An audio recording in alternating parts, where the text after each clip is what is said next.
Thank you for supporting our channel. Thank you for supporting Wizan. Please like, subscribe, comment, and hit the notification bell for any future videos. Do you think people landed on the moon? Yeah.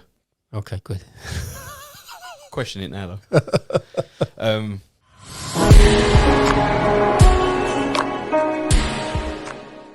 Yeah, it's nice. It's nice. But I said to her, I can't. If also we're going to have children, like she wanted children, I went over. When I passed the knowledge, my mum had just passed away, so I wasn't really bothered about the marriage thing, having kids. I didn't care. But I said to her, I said, if we are going to possibly have children, I'm not bringing them up in London, and 2, it definitely isn't Croydon. So, and you're Essex born and bred. Yeah, but Essex, everywhere has got its shit. I understand, but Brentwood is notoriously known for like good schools. That's what you think about. Like when you have children, as you guys will know, it's not about you anymore. No, it's finished. It's about the children and what is best for them in your sort of opinion. If you're a good father and a good mother, you will try and do as much as you can for them. Yep. But being in Croydon, no offence, people, but Croydon is not for me. I said to my missus, would you move back to Croydon? She's like, no. Yeah, no. And at the start, she struggles with the distance, because a lot of all her people, friends and family, are south, Beckenham, and all round there, South Croydon. So, but they all complain that it's an hour away through the Dartford Tunnel. I'm like, it's an hour. But because I drive for a living, it don't bother me. Yeah, but it's an hour. But it's not a nice place, is it? But even now, at the start, she was like, I'd like to go back. But Beckenham's nice though. It's a nice. Beckenham, Chislehurst better than Croydon. No, don't put that being. But you know, like people in Croydon hate us. With Beckenham, there's a particular part of Beckenham that's really nice. That's just out the bracket of what you can afford. I like that house. What's that? 800 grand. I can't afford it. Yeah. But on your YouTube, you must be minted. No, I don't get paid for any of that stuff. You know, so I don't make any. Obviously, I don't because I don't do brand stuff and I don't do any advertising. I was going to ask you about that. About advertising. Your cab is that the cab just being advertised, or is that you being advertised? What do you mean? It's Paramount, isn't it? Yeah. So Paramount Media Group are like Ubiquitous. Yeah. Ubiquitous have got the monopoly on advertising. Something's going on there yet again. Anyway, just my personal opinion. It might be real, might be not. So Paramount Media Group, they're run by 2 guys. The guy I rent my cab off of, Neil at APM Taxis in Crow Lane in Romford, and Steve Reynolds. He owns Essex Cryo Wellness. It's like like the ice chambers, like for like rest and recovery and all that recuperation. So they got a side hustle, a side business where they wrap cabs. So Neil has got 80, 90 cabs that he's got there ready to wrap. I work as an ambassador to them to use my socials and say to people, if you want to wrap your cabs or wrap cabs with your brand, your company, we got the cabs. Yeah. So then I'll put them into cahoots with each other, have a chat, and we've had quite a few sort of wraps and whatever. Yeah. When people find out how much they are, people are like, really? But then when you work it out on a day basis, it's the best thing in the world. This is where I think. No offence to them, and I hope they don't take offence, but London Taxi PR, right? Putting adverts on or in brochures on an aeroplane. I don't get that.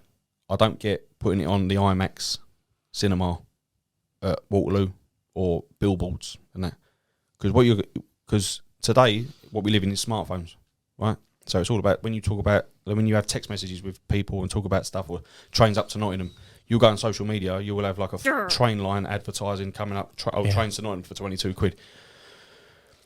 Advertisement and all that. If you put it on a black cab, you're going to see that ad at Tower Bridge, Millennium Dome, Portobello Road Market, Westminster Bridge, all over London. It's constantly moving. So different people see your ad. Whereas you get the same traffic will walk past that same bus stop Monday to Friday. And they'll see it. They won't do anything about it. But then when you see something, just see that cab down at Tower London. I'm at Lambeth Bridge now.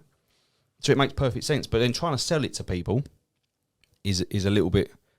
It is difficult, but you just got to keep going at it. But then also, because of my reach to people, I get a lot of like working class people that follow me got their own businesses, might be carpentry, bricklayer, gardener, whatever. A lot of people that contact me want to put it on my cab. Because when I do my videos or whatever, people associate me, oh, it's the Ginger Cabbie, or what cab's in that? That sounds big-headed, but it's just a fucking fact. Yeah. So there's that element towards it, whereas like people will be like, yeah, look at that, look. And then, but then we offer something different. So if you've got like an event going on, you know, like 2 or 3 cabs that have been wrapped on your event of opening your shop or your hairdressers or whatever, get the cabs. Cab drivers will pay them obviously hourly to come down and just like do an opening at their night where their cabs are plotted outside there. So do you know the Kettle Club in? I see you in one of their cabs, wasn't it? I didn't know. Was that real or was that just an advert? No, proper. Yeah, so they contacted me. So the guy contacted me, Sam. Yeah. He said, like, want to wrap a Wait, cab. my assistant outside is Googling it. They're going to put it in my cans, and I'll be able to tell you where it is in a second. So There's Liverpool Kettle Street, Club. one of them. The multi-stores, they're around, aren't they? So Kettle Club is a watch firm like Rolex and all that stuff. Yes. So it's on Liverpool Street as you turn in opposite the Metro Bank. Yeah, I know. Next to the Andaz. Great Eastern, as it was called. Is it? Yeah, the old name, yeah. Yeah, the Great Eastern. Is that with before your you? ages. Before the war. Whoa. They're all before you. On the stations, all had that. The Great Eastern, Northern. Great Northern, yeah. Great Yeah. Western, that's what that was all called. Now, I mean, their names I can't even pronounce now. But that's Yeah, I know. Pointless information, but here we go. Well, not for us. I mean, no. you know, it's Well, for the older- competitiveness in it. for the older cab drivers. When this ends, you're going to go like, great days then, wouldn't they? Yeah, great days. yeah. Well, Dave's not a veteran. He's a new boy. No, You're more of a veteran than Dave. I only come to 3 years ago as a cab driver. 3 years Yeah, ago. but That was the pension. It's for me. I went, I'm going to go and do something. I don't want to drive. We done private hire though, so you've always I was been private hire 20 doing years, stuff. lorry drivers, but also I've been driving 40 years to 31st of March. Yeah, so you've professionally been in London. town Yeah. all your life, sort of more or less. Do you know what I mean? So you see things and So when people said about points and streets, did I go and look? No, I did. I think I just broke 1,000 miles on a brand new bike to do the knowledge. yeah, you're scum. Yeah. Yeah. Because they kept saying streets, and I've been going up and down them for 40, like well, then Oh, no, 37 years. What is that? The Savoy and the Strand? Well, Get it? Mr. Price, the examiner who passed away, who became a good friend of mine. He passed away last year. He used to say to me, "Be careful up there, David. Be careful." He said, "You know more than them examiners." Because you can go back and tell you what the hotels were called before and what the buildings were. That's a Mr. Swires, that, isn't it? Yeah. I loved it. I'm a fan of the fact that when I tell the students, you all know more than the examiners. Yeah. As soon as we put the knowledge down, you're busted. Yeah. It's like, wow, let's just drop that weight, move on. A week after they've passed out, take me from Manor forget Station so to Gibson much. Square, and I say, please don't ask me. I Yeah. don't want to know. And but Swires was great. Pricey was a legend. He went and died on my birthday on purpose, didn't he? Yeah. Selfish. Great show. What a nice I know. man. Cab drivers, Nice man. cab people, they're scum, aren't they? Joking, by the way. But Go on. I mean, there's a load of banter. It's been brilliant. But you came here to speak about the documentary Yes. that you want to do. Yes. And so I'm quite excited and interested in how you're going to go about it, what's going to happen, what's the deal. Because it's it's my own single thought process behind it. So but yet again, it comes back to the cab drivers. When I talk to some people, cab drivers, about what I want to do, yet again, it's the lack of unity. They're already telling you what you shouldn't do. Oh, God. And you're like, mate, I've got a platform, right? I want to try and use it. I want to this job's enabled me to do what I do or trying to do. Yeah. So I want to try and give a little bit back, because I don't want in 10 years' time to be like, do you know what? I wish if I do this and go there and I've not done anything for the trade, I'll have even more people hate me. Do you know what I mean? You've got to do something for the trade because you've called yourself the crazy ginger cabbie. Yeah. So you're... Plum. So yeah, basically, I want to do a documentary. I'm open to sort of suggestions as well. Yeah. To push it on, but like I said, I want to promote the knowledge because the knowledge numbers are awful. Yeah. Okay. I want to try and come into maybe when you do your seminars when you talk to the people that are signing up. Mm-hmm. This is it, and then you used to go along the front of the road. Was you in one of those? Yeah. Okay. Yeah. In 2013, when it was in Bow. Oh, at Glenda Street. Mm. So using one of the big sessions. Yeah. So it'd be like 40 people. Yeah, so you talk to people at the front and be like, what's your name? Yeah. And you used to recite how you remember their names. So I'd have to come to one of those and then sort of film it and then talk to you about it, like the knowledge and like how it's changed throughout the years and what you're looking for now and then what you should be doing on the knowledge. Talk to knowledge students that have just started, like leading up to their map test, people on their appearances, people that are going to be at the end of their appearances and like follow them a little bit, film them coming out of the not Palestri in Baker Street. Is it Baker Street? Oh yeah, of course it is. Yeah, Baker Street. I was going to say Blackfriars then, but yeah, Baker Street. To do that, put it into different episodes to highlight the knowledge side of it. Talk to the examiners. So I've already spoken to the examiners about it. So I've actually got a meeting with Shennells and Whitehead and their communications team at some point. Yeah, because they're up for it. Yet again, even though I swear, they're still interested in what. Can you not swear? Of course I can. I mean, I've done this whole podcast without swearing. The answer should have been really, shouldn't it? Yeah. What's the point? But yeah, so talk to the people at TFL, i.e. the knowledge. Yeah. This isn't a propaganda to slag off TFL and what cab drivers think about TFL. That's not what I want to do. I want to promote knowledge and try and get other people to do it. On my comedy nights, I want to try and structure it in that I will, if people sign up to the knowledge via coming through my platform, like on the night, I've got them in my bag, the knowledge pamphlets. Take one of them away. If you're thinking about, I don't know what to do, or I know someone that wants to do the knowledge or thinking about it, take it. I will pay for their startup, so it's 150 quid or whatever it is. I will pay for that. Wow. Not just for you 150 quid and be like, yeah, going on your way. You've got to get to your appearances. So then I know, and we know, that you're on the knowledge. Yeah. You're not doing the knowledge, you're on the knowledge. Yes. You know what I mean? And you're actually doing it. So when you're then over in your first appearance and you've got your score, contact me again in 18 months' time. So I'm doing it.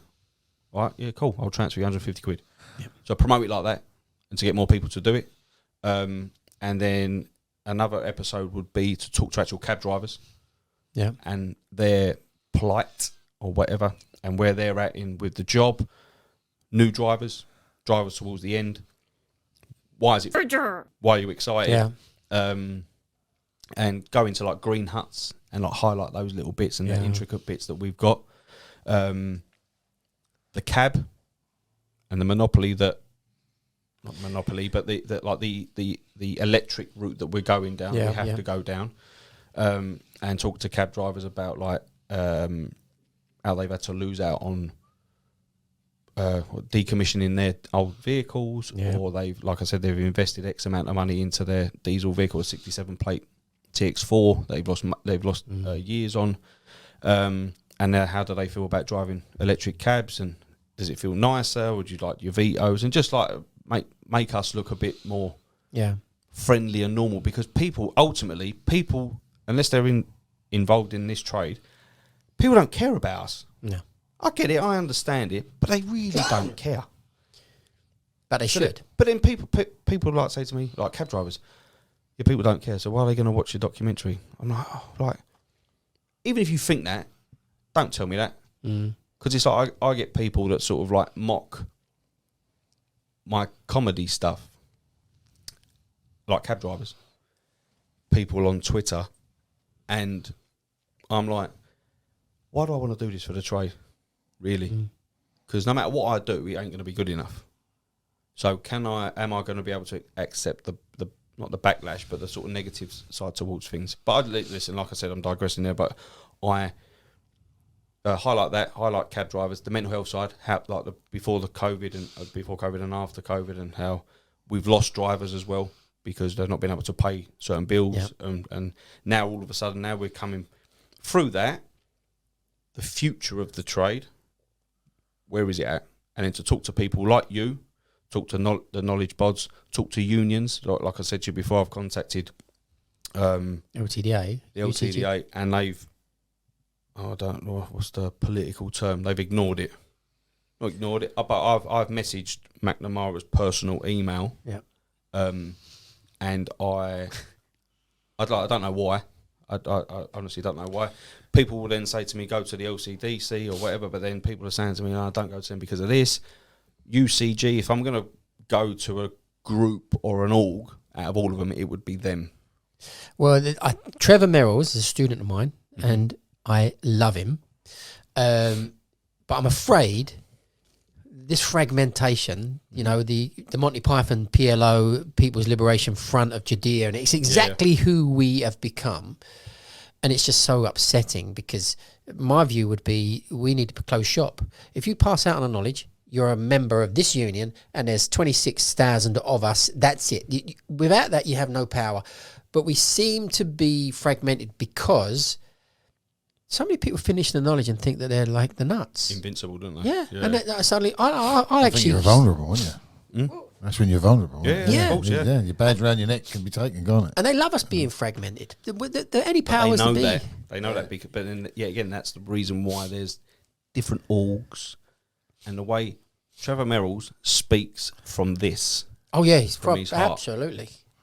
His accent is what lets him down. Yep. And I don't mean that personally, because I think he's fantastic. Yeah. He speaks well. He knows what he's talking about. He's a smart guy. So he knows what he's talking about. But because he's not Nick Clegg and a bit posh, people are like, just that's the problem. Just cab driver, isn't he? Yeah. I agree with what you say, like, but then this is where you'd think that our regulator, I get told by, like, since it left the old bill, it's gone to pot. Yeah. Because they don't care. Completely. So the regulation side of it is so flippant, like it's lawless in a roundabout way, but we're still scared about losing this. You should have 20-odd thousand cab drivers in one union, run by them. The card payment thing could be all run by them, so they get their little divvy out of it instead of every 3 years. The same union. They could run their own app, so all cab drivers on one app, and it's just going, we're all paying 5%, not paying 20%. So I don't do apps. I personally don't agree with them. I think it's all about data capture and all that stuff. Like, I'll go into this is where we digress from each other. Yes. Okay. So I don't believe that using the apps as such. So basically, because the apps whore themselves that they want a black cab driver and a private hire driver. 9 times out of 10, the route that we take, and cream. When there's a like for like run, but they've chosen a different mode of transport, what we've done, and they've logged it, they will then go and give to him to run that route. That is a really interesting perspective. You understand that? Yeah. You sure? Yeah. Because he's a bit slow, Dave. Yeah. I don't know, he's with me. He's nodding, so I'm feeling that he's getting it. So that all that data capture. So then what it is, it then goes into Sees a what we module. do, yep. And then the big wigs, let's call it, people underestimate how powerful Uber are, right? It will then get put into a system that this is, so when this route is here to here, this is what they normally do. They being everyone, right? What we need to do, dig up a bit of road there, close that off. Ban that left turn now. Cause the pollution. We need to go green. We need to save the planet. So this is a conspiracy theory. If you want to call it that, yeah. You're a conspiracy theorist. That's it, yeah. In a not everything. Oh, yeah. Oh, yeah. But I don't want to But if you look at the roads in what... But yeah, I just think like there's some stuff that it's all strategic. Like the weekend, for instance. Blackwall Tunnel southbound shut. Oh, yeah. But we got the half marathon. Who signed that off? Really? But it's all to discourage driving. Yeah. It was a nightmare. Yeah. But you know what they're doing as well? You know, they're diverting the traffic. So, it's naturally going to Rotherhithe Tunnel. Yep. The ferry's ridiculous. But when you go down Rotherhithe Tunnel, the Creek Road shut. Yeah. So now they're going to... Who wants to get back to the other side of through Greenwich? Evening You can't... So you're shutting one and closing the other? Yeah, so they shut that and then send them into a diversion. Do you know what they do at weekends as well? They put so many out-of-service buses on the road. They drive them like weapons. What, for teaching people to drive buses? What do you mean? Just driving out a service bus along a bus route for... To make congestion. Wow. Mate, I see it all the time. There's no reason... Like, you see some of what they're wearing. Yeah. Some of these, like, bus drivers, like, the ones that are working, they're all in their uniform. Yeah. These out of service, they're in a hoodie and whatever. Just sitting there, whatever. So do you think people landed on the moon? Yeah. Okay, good. Question it now, though. But I'm not a conspiracy theorist. No, I know. When But when I it's see an things, idea. when I see things happen on a daily basis, like some of the road closures that, like what was it, off of Park Lane, Brook Gate into the Upper Brook Street. Yeah. It says road closed. So from your blind spot, you drive past. There's nothing down there. Yeah. There's nothing down there. So it's not closed. So why you kept the cones there?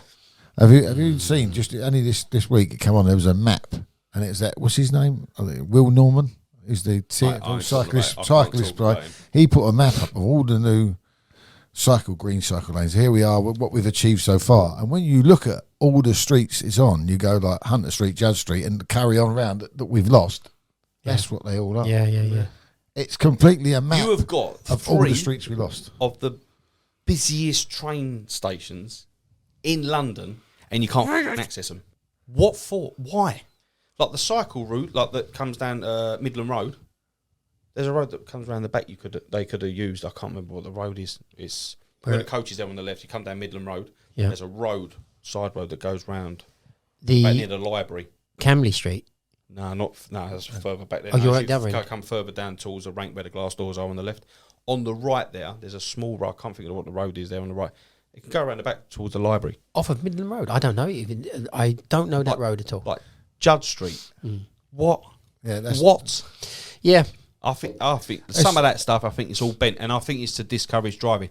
My positive spin on this, and some cab drivers won't agree with me on this, my positive spin is that I think when it all goes to shit and they're just putting, like, look at Bank Junction, buses and cycles. Yeah. I think eventually will be implemented in most of the stuff. Yeah. I could see that. I don't think Uber are here for their drivers. I think they're here more for the autonomous vehicles that we're going to be putting on the road. Yeah. Because what they'll do, they'll say, oh, this cycle pathway isn't being used as much as it was. What we'll do, we'll trial an on-demand bus route, shuttle service, autonomous vehicle. So that embankment is, what a view that is. Tower Hill to Westminster Bridge. They'll put a driverless shuttle that goes along there. Yeah. That's what I think. And That's yet the again, it's a future. conspiracy theorist and all that bollocks, but all that stuff. but yeah, it just annoys me. We were talking about the documentary I want to do. Yeah. We digressed. Yeah. So talk to cab drivers, get their stories and their life and their roots into becoming cab drivers, how they come about to become a cab driver. Do they still like it? Would you promote being a cab driver? If no, why? Yeah. If yes, why? What stage are you at? I mean, what's the foundation that you're at? You at the idea stage? Have you got... So I'm more at the idea stage, Yep. but then I'd like to talk to you, like, I don't know, off camera or whatever, and talk more. And then, as I said, I'm open to ideas. I'm not one of these precious pricks about this and being like, no, I want to do this, I want to do this, I want to do this. I'm open to suggestions. I don't want people telling me you can't do this and you can't do that. I won't listen to you. I'm not interested. Yeah. Me neither. And then at the end, I want to, like in a last episode, I want to touch on the infrastructural change of London, and it's not just London; it's global. Yeah. Because when you talk to people coming over from Chicago, Tokyo, and all that, and all these cycle lanes that are in, same everywhere, same every city. I mean, I've got family that live in Brighton, and they say exactly the same thing. It's not just London. We ain't a precious bunch here. Do you know what I mean? But Yeah. it's global. That's why I want to take it around the world eventually and talk to the yellow cabs of New York. Yeah. Talk to their... I'll have to come with you on that one. That'd be fine. We'll go together. Go to Istanbul, Yep. if you want. Yeah, we can come to Istanbul. I mean, I've done the taxis here. I have been ripped off in every single city by every single cab driver in the world. So they've done me Even all. your own. Not by my own. I've always believed that there is one major difference with us. We don't have the inclination to try to rip someone off. We always are trying to think of our best job, and it is in a promotion for us as a trade. Taxis here are completely different in that one aspect. I mean, I got ripped off in Las Vegas. I got ripped off in Greece. I got ripped off in Turkey. I got ripped off in India. Manchester. Sorry, Arsenal, Manchester United. Yep. Back in September.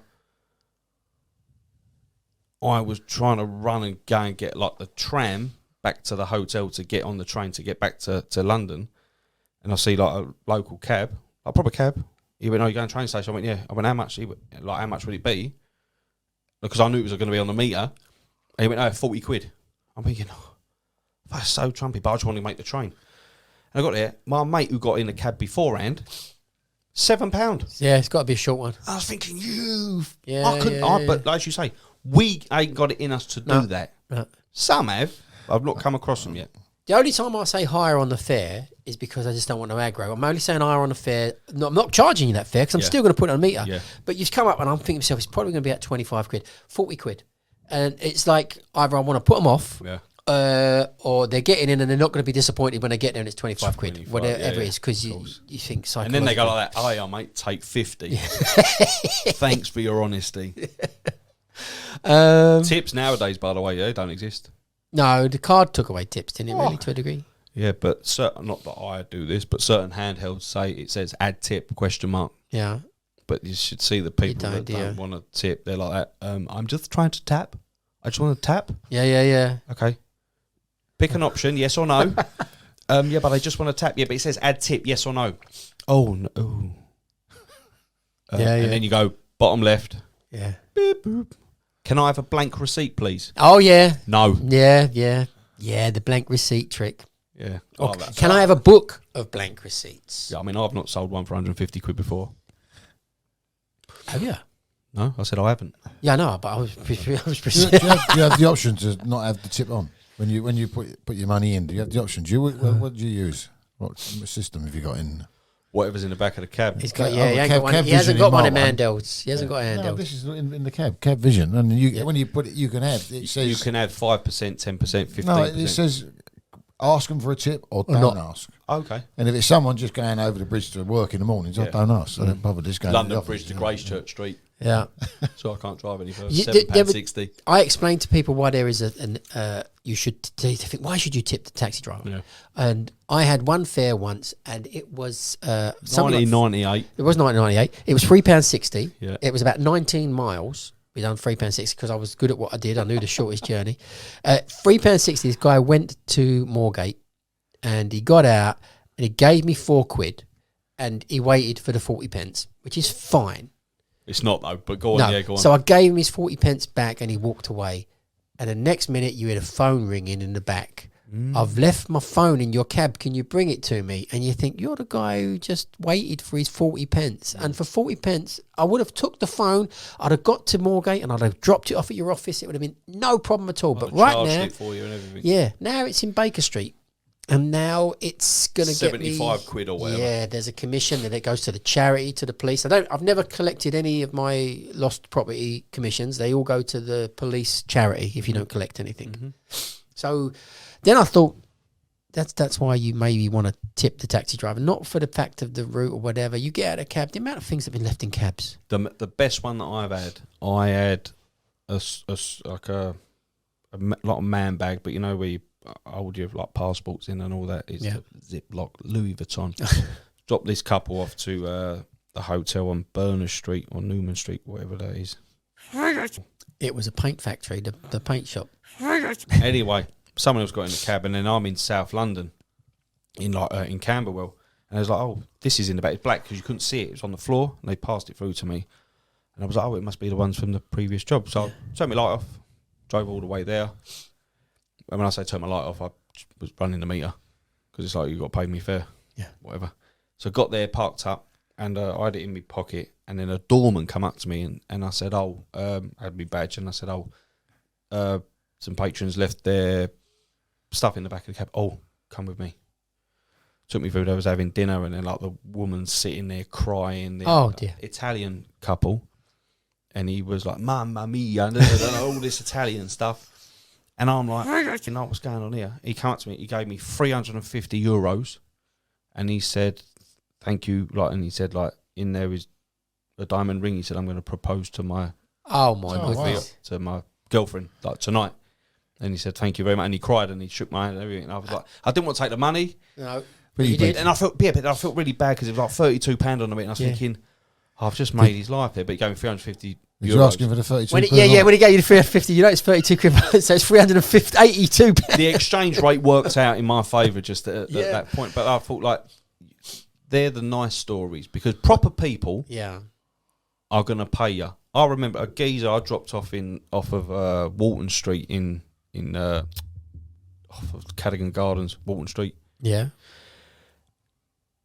he left a folder in the cab, and then I'd gone back before to drop it off, and he wasn't there. So then I kept this folder in my cab for like 6 months, every now and again. And I hadn't gone past there for ages. You know, it's like you don't want to turn your life because I'm turning down work and all that, being greedy. I was on his road. I thought, fuck it, I'll just pull over.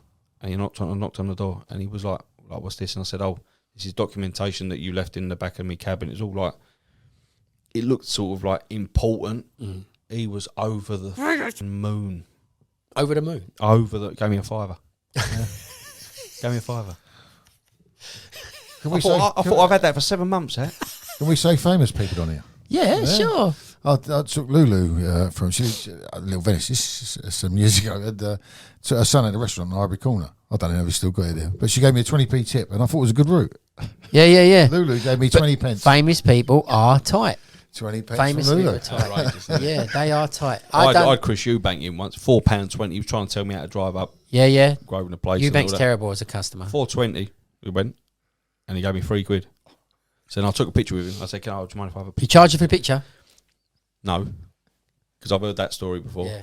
I said, do you mind if I have a picture? And he's like looking over to the side, and I'm having a smile, and I posted it up on my socials. I went, just met Nigel Benn. What a lovely fella. Look at Divs with no personality. You know like, that's not Nigel Benn. It was Chris Eubank, you dick. Yeah. Like, go away. Yeah, great. Good stories. I've done that similar kind of gag. I always like a man of your calories rather than a man of your caliber. So you put it on Twitter and you say something like, well, I would have expected a man of your calories to know better than that. And the Yanks come back like, you do understand its caliber. It's caliber. Yeah. And you like you think like, oh yeah, it's much more funnier when you say calories, but if you want to say caliber, it's okay. Yeah. We've been just rabbiting on them. I mean, and we've got the thing in about the documentary, and I'm interested, and I will help you, Aaron, as much as I possibly can. I love the way he does everything twice. It's automatic now. I'm going to do it on my next video in the cab. It ain't done everything twice. I'm going to have a nightmare, but I'm going to do what you said. You're going to enjoy this edit, though, aren't you? It's going to be hard. It's going to be hard. It'll be out for Christmas, this one. Yeah. Have you ever thought, not that you don't, I say you don't need to, but yeah, we do, because you need the numbers on the knowledge. You ever thought about wrapping the cabs? No, I don't like to get. I'm really, really happy, and really, I do this for fun.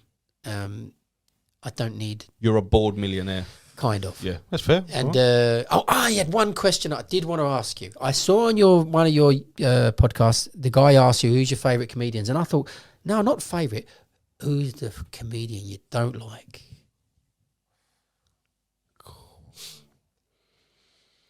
You ain't got one. Working out where we can say it. You got one, Dave. No. Do you know what? I don't. It goes to that, not the hate thing or dislike thing. It's the one that I don't really get. It's not my really cup of tea. Who's not funny? I mean, a comedian has to be funny. Oh yeah, no, he's funny in his own way, but for me, it's Michael McIntyre. I'm thinking myself. I should say it to you. Michael McIntyre is the most unfunniest comedian. I watch him and I think I don't get it. I just don't get what people. Maybe because he's posh. Possibly, but he doesn't. But like Mickey Flanagan, to me, he's up there. Yep. Along with Ricky Gervais. Yeah, yes, that's what you said. I mean, now I would have agreed with you on both of them there. Mickey Flanagan, he's completely and utterly my cultural upbringing. Yeah. Completely. We're Roman Road boys. That's why you relate to it. Completely. The Flash Cockney walk is real. Yeah. It's real. My best friend in school, David Williams, you have to hold the top of your zip and you have to drag one leg, and you've got to walk holding the top of your zip, dragging one leg. And I saw him do it on stage and I thought, he was there. When we was kids, we were all there, and he's managed to remember that, take it there and put it there. And everybody from my generation, because he's a Dainford boy, I think. He went Dainford, which is Mansfield Street School for Boys after. So we're the same schools, district and everything. How did you get into it? Why comes you stand up? So just quickly, I know you want to sort of end. No, I don't care. No, go Turkey. on. We can go on and on and on. The only thing my kid's going to be. Yeah. The cameras will run out. That's what'll happen. So basically, so a friend of mine, Josh James, he signed up with Up the Creek Comedy Club. Same one as like Mo Gilligan and all that stuff. Mm-hmm. So same agency. He contacted me through Instagram just before COVID and said, "Oh, you ever thought about doing stand up?" because I think if you can implement your videos into stand-up, he went, you'll fucking kill it. So you had the videos before you started the stand-up? Oh, yeah, no, the stand-ups come from doing the videos. Yeah. So, I'll give it a go. Done a pub in the Princess Alexandra in, not Princess Alexandra, the Alex is called, in Southend. In front of like 15 people. Done all right for my first night. And then I done the same gag in Old Street. Now, Old Street is people with blue hair and don't like men. But my gag was taking the piss out of International Women's Day. So I've turned the video into a gag. You done a lesbian club and done an international women's club? No, you fringe. I'm just saying, I went to Old... Where did you get lesbian club out of Old Street? It was blue hair. Oh, the blue hair done it, sorry, yeah. Blue rinse. All their blue rinses in the 60s, 70s. Yeah. Good up, Eddie Izzard. Yeah, go on. Yes, I've done it in Old Street, and as we know, Old Street is very sort of like hipster and Shoreditch and like, that very man. So when I was doing my stuff, there's other comedians there, like that are testing their material. So they're all sort of nervous and whatever, but your peers are there to sort of like encourage you and like, clap and cheer you on. And I was saying my stuff, and then I weren't getting anything, and then birds at the front. But before I went on, there was a geezer who performed his stuff, and he kept going, these birds were listening to their voice notes on their phone. The room was probably double the size of this. Yeah. Weren't that big at all, right? So you're in the corner, on a stool. They're listening to voice notes right at the front. And he's like, do you mind if you like shush? Then the MC, the compere, was like, look, people have come down here to do their stuff, do their material. Could you at least have a bit of respect and like just keep your phones in your pocket or like keep the talking down to a minimum? So they was like, oh, okay. And then all the like the peers and all the comedians like, it's so funny because like comedy is very that way. Won't say anything and won't offend anyone. Anyway, I've gone on. They then started talking really loudly. I went, listen, you've been just told to shut the fuck up. Just be quiet. No one laughed. I'm like, oh. So this is where we're going. I started my thing because I didn't get a laugh and I thought that was funny. I was getting no laughs. And then I was doing my act and I was like, apologising for me stuff and I'm thinking, what are you doing? Then me and Josh walked out and Josh went, how do you think you done? I went, don't ask me that. Then all of a sudden COVID happened. I done 2 stand-ups and that was it. And then at that time, COVID 2020, I had 6,000 followers. Now I've got over 250,000 on 3 different accounts of like Instagram, YouTube and Facebook. And I thought, right, and then I went and saw Josh perform at the Backyard Comedy Club. He done it for the Justin Edinburgh Foundation. Josh is a comedian. Yeah, Josh is a comedian, proper stand-up comedian from Essex, Josh James. And he, I was thinking, I'd like to give this a go, like host my own night. Because I haven't got sets, as we said before at the start, I haven't got my own set. So I can't hold an audience for like 15, 20 minutes doing my own stuff. But I reckon I could entertain a crowd and then bring in the acts. So then contacted the Backyard Comedy Club and said, like, this is my following, these are the people, these are the celebrities that follow me and interact with me. And I showed him and he was like, oh, okay, yeah, look, cool. Yeah. So then he said, all right, this is the venue hire fee. And then go from there. And then basically my first night, I put up for sale. It sold out in 3 days, 300 people. And and I've done 5 shows there now. And you earn a profit from that? Yeah, a little bit, yeah. Good. So then because I try to do that more, so then I don't have to be in the cab too much. Yep. But it would... the thing is, people would say, well, if you earn decent, all right money with that, why don't you do it more? Because the novelty wears off for people. Yeah. I don't need to go and see them in August. I see them in September. Yeah. Then they don't come and they don't come until December. Then, do you know what I mean? So then I do 4 a year. So I done that one in the December of 2021. They contacted me and said, would you like to do 4 more shows 2022? And I said, yeah. So they came back to you? Yeah. And they said, and I could only do 3 because I couldn't get a date that I wanted. And then this year, they said, do you fancy doing 4 again? So I've done 1 in February. I've got 1 coming up in May. 1 in August, and then 1 Christmas special in December. So, and then the word's getting out there with proper stand-up comedians. Yeah. They hear about my nights and want to perform on my nights. Yep. And these are people that have been on TV and stuff. So I think you're slightly original. I do. I don't see this. Easy to say, oh yeah, you're just like knobby nuts. Yeah. But I don't. I think you're slightly original. When you're referring to the Johns, you're basically saying everybody's a customer of a prostitute, basically. I think is that the gag? It's just it's Your like, you know, like curb crawlers. You know, in Del Boys, it's like a figure of speech. Yeah. So it's like playing football with my pals. If you're playing a bit of two touch or whatever, if you shout Johns, you leave the ball. So whoever shouted Johns, whoever was the John was in charge. So because everyone likes to feel that they're really big bollocks, and a John is a know-it-all. Oh well, my dad and your dad maybe. In the old days, we used to drive up to Scotland. My dad would get out at the petrol station, fill it up, John. And I'm like, Dad, how do you know everyone? Everybody, and he never told me everyone was called John. Yeah. But you're saying the Johns, which is putting the plurals on it, it's seemed a little bit like curb crawlers to me. Yeah, no. Not David Pleat, no. But that's all it is. So but now, everyone will shout, right, John, John. And if people show me screenshot their group messages on WhatsApp, they've called it the Johns. Yes. And things like that. I think it's great, brilliant. Yeah. Your thing actually is, what I gather, it's I'm going to come to your show and I want him to dig me out. Yeah, gotcha. I want him to dig me out. 100%. People, like, I've had acts that have gone on, they've smashed it, and when I talk to them in, like, they call it the green room, in the little hut, like the room behind the curtain, they're like, all this crowd wants is for you to take the piss out of them. Yeah. That's all they want. Yeah. And I walk out the legend, don't I? He dug me out. He dug me right out. Like there's a geezer that, you know, Aquaman? Yeah. Seen Aquaman? Yeah, the big... Beautiful geezer. Yeah. Beautiful geezer. Massive muscles. Yeah. There was a geezer in the crowd, and he had, like, long hair all done up in a plait and a designer stubble, like fat and whatever, had, like, nice earrings and, like, well dressed. I called him Fat Aquaman, and I just called him Fatquaman. But he come to the show after, and everyone's like, "Oh, it's Fatquaman." So he's got his own show now. He's bigger than you. Yeah. So I enjoy it. I really do enjoy it. The adrenaline after. I mean, we got the yes. You know, you have your routine after an appearance. You go and do the same thing or whatever. Yeah.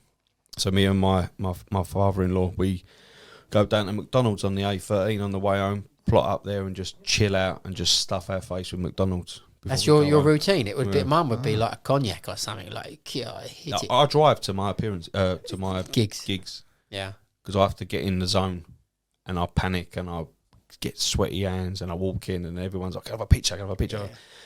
I'm like, just fucking leave me alone. This is my. But I go into massive like thing with anybody who criticises someone's.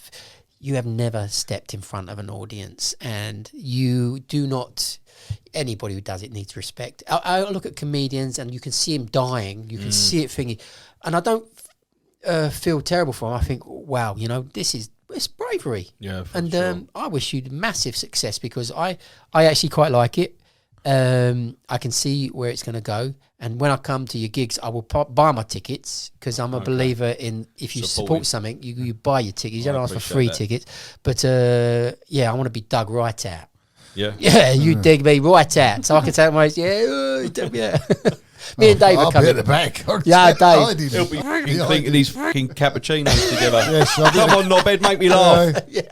Cappuccino Dave. Yeah. He'll be standing in front of the camera that I got it recording. Yeah, I'm moving. Oh dear. Yeah, you've not done any Bosches, you've not done any Johns, the whole thing. And it's a character. Yeah, it is a character because I saw you on the posh videos. You're actually a posh guy from Essex. It's all fake. I'll take the posh, but my mates will be like, no chance, not posh. But how I am talking to you, this is me. You're educated. I've seen so many things that you said today. Apart from the conspiracy stuff. No, I liked it. I was trying to crack my own jokes, and I'm an amateur comedian, not a professional, and I think. When you're in the presence of a professional comedian, which you are now. No, I thought you were very brave telling that story. I thought I went, oh. Well, it's a true story. It's true. It's like you've got to. We've all got loads of true stories, but you're going to say them in front. Well, I thought to myself, no, you can't. I'm not going to put it in. I'm not going to include it. But I want to hear one day someone employ that on stage because. What about the food poisoning? No one's picked up on it. No one cares. It's like the trade. No one cares. I had loads. I was thinking to myself, you should start telling jokes. He's coming. He's a pro. You tell jokes. But the thing, I'm not the like the Tommy Cooper one-liner stuff. That's not me. I observe, and then I'll have the little. Well, I had a crash on the way here. And as I crashed into the guy in front, the geezer gets out, then he's only a midget. He walks up to the cab. He said, "I ain't happy." I said, "What one are you then?"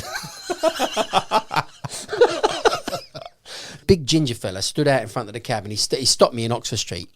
And he comes to the window. He says, "I want to go to Crystal Palace." And he says, "You guys never stop for me." I said, "Well, I'd have stopped for you. Why would I not stop for you?" He said, "No, you look at the way I'm dressed and you always ignore me."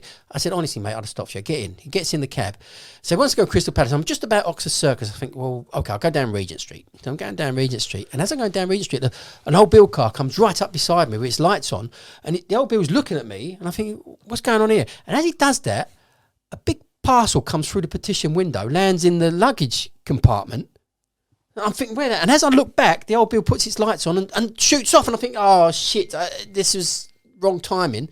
So I said to the geezer, like, what did you just throw through the window, mate? What's through there? He said, "Listen, driver, I'm going to give you one piece of advice. Just mind your own business and carry on driving to Crystal Palace. You've got one job to do, just do it." And I'm thinking, oh, what am I going to do? So I'm driving down towards Westminster and I think, listen, mate, just tell me what's in the package. Have it back. Just take it back. He said, "You just fucking mind your own business. I just told you, didn't I?" And I think, okay, Kennington. We'll go down Kennington Road. I'll get to Kennington Police Station. I'll pull over. As I pull over Kennington Police Station, my old cab, you know, the ones the windows don't go down, he was a big guy like you, and he limboed out of the window and just bolted because I've stopped at the police station and then just ran off. And I thought, you know what, that's a bit of luck. That was it. And I just drove on, carried on with my night. To Crystal Palace. Well, no, I went back. Mind your own business. Beat that bit out.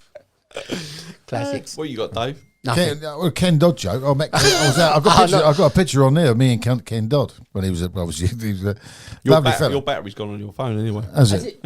And